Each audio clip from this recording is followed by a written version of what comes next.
I'm here with Ashley McKenzie-Barnes here in the Studio Arts Living Space. So Ashley, tell me a little bit about the Studio Arts Space. No problem. This is actually a project that is called Artscape. Well, it's under a nonprofit called Artscape, and they specialize in kind of cultivating areas and preserving areas for artists. This one was called Artscape Triangle Lots, and Artscape, what they do is they kind of come, it's a community comes together to house artists.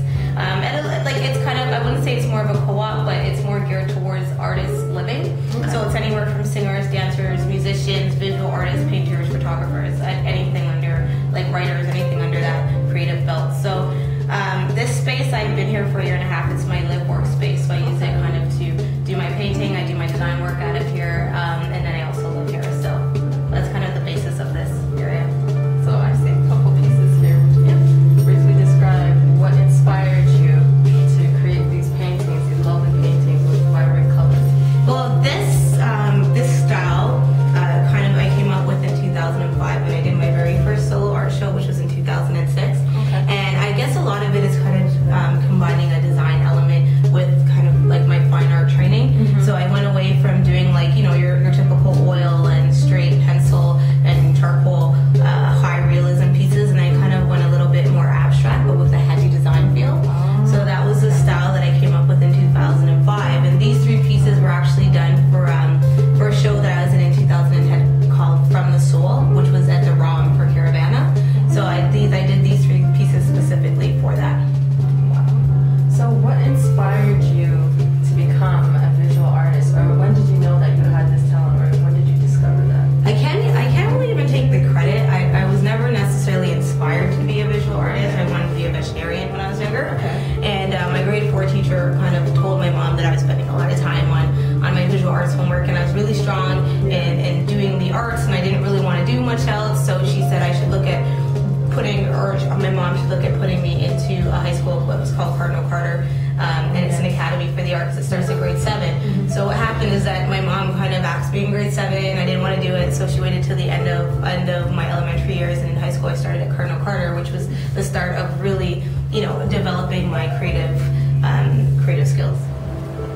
So tell me about the inspirational Black women you wanted to highlight for Black History Month. So the theme was pretty relative to the piece that I started off with Billie Holiday. So the only difference was that it was specifically for the idea of doing it for Black History Month, and then actually doing a collection of pieces that I felt were all a similar theme. I've never actually done a collection that all the pieces work together. So I kind of started with Billie Holiday, and I went with that theme and everything that came after her time or during her time. So it was more of the Lena Hornes and the Ella Fitzgeralds and the Nina Simones and anybody who was in that era coming out of the Harlem Renaissance and the Civil Rights Movement and everything that was happening at that time. So, and I also wanted it to be something that I would enjoy delving into, I'd enjoy researching, and that I felt kind of matched who I was, because I'm a very non-traditional artist, meaning that I like non-traditional settings, and I also like to use the theme of music and entertainment, and everything I do, from where I work with Manifesto to Sway to the art that I do, is kind of intertwined. So I felt like that would have been the perfect theme at the time to start, and then I went with it, and people were coming up, and the ideas were just popping up, and then I kind of narrowed it down to Dorothy Dandridge, Nina Simone, Lena Horne, Billie Holiday, Ella Fitzgerald, and Etta James. Let's take a look at your pieces that you're working on. So you come up over here into kind of a painting den. Excuse mess. Oh. This is just a kind of a snippet of some of the pieces that I'm working on finishing, which is the late Etta James, and Lena Horne, and if you come over on the right hand side, this is a tribute that I'm doing to Dorothy Dandridge as well, who, funny enough, a lot of people know her as an actress, but started in music, so I really wanted to highlight her. And then, of course, the big showstopper, Miss Diana Ross. Yes. And what inspired you, besides the obvious, how Black women are amazing and have courage and are resilient, why Black Diamonds, the title? So all of these are great women of influence, and these women were absolutely glamorous in their time. They also went through a lot during their time, and the kind of the metaphorical content with this is that Black diamonds were very rare And years and years and years ago, I mean, they're beautiful now and they're very expensive now, but years and years and years ago, they were priced very cheaply and not a lot of people bought them, and it was very hard to see the value in black diamonds. So I kind of use that statement and kind of tied it in together to these women, because it took them, the more I learned about them, the more that I saw how tragic their stories were and how hard it was for them to break through at that time, especially as black women. So the idea is that, you know, it took a lot of work and it took a lot of selling and a lot of marketing, and really these women having a lot of faith and having the confidence to kind of break out during that time and still be a very influential black performer in a time of pop culture when it was really based for Caucasian artists.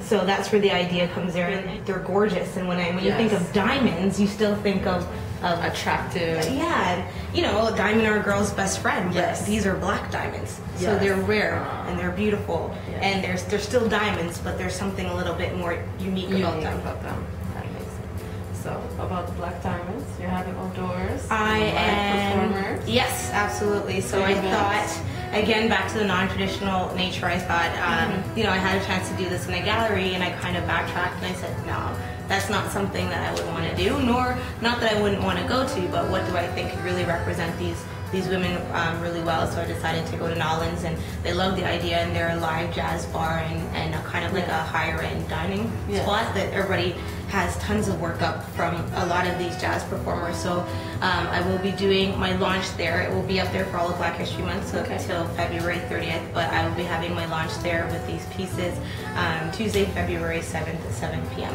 And it will be hors d'oeuvres, live performances by Aya and Nirvana Savory and a few other special guests. So let people know where they can access your artwork. Absolutely. Who you are, so they're familiar with you.